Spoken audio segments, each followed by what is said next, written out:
স্বাস্থ্যই সকল সুখের মূল এই স্লোগানকে সামনে রেখে গত ২৪শে জানুয়ারি মঙ্গলবার দুপুরে স্টেপ টু কমিউনিটি প্রগ্রেসের উদ্যোগে ও কভেন্ট্রি কাউন্সিলের সহযোগিতায় স্থানীয় ব্রড স্ট্রিট কমিউনিটি হলে অনুষ্ঠিত হয় ম্যানস হেলথ অ্যান্ড ফিটনেস কর্মশালার প্রথম ব্যাচের সমাপনী দিন।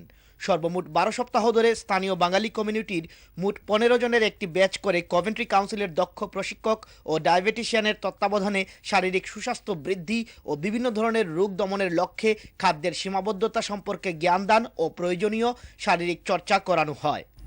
On behalf of Coventry City Council, I would like to say thank you to the Bangladeshi group Step to Community Progress, especially to RAM, for taking part in this project. The aim of the project is to enlighten men about the health risks that they face.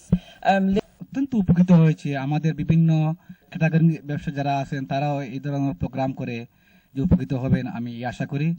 স্থানীয় বাঙালিদের স্বাস্থ্য সম্পর্কিত সচেতনতা বৃদ্ধির লক্ষ্যে এসটিসিপি এর এমন উদ্যোগকে কভেন্ট্রি কাউন্সিল ও উক্ত কর্মসূচিতে অংশ নেওয়া সকলে আন্তরিক সাধুবাদ জানান। উল্লেখ্য, এসটিসিপি এর পক্ষ থেকে জানানো হয় যে স্থানীয় বাঙালি কমিউনিটির জনসাধারণের সেবায় তাদের এই কার্যক্রমটি ধারাবাহিকভাবে চলমান থাকবে। Wasiuddin Talukdar, Raihan, ATN Bangla news, Coventry.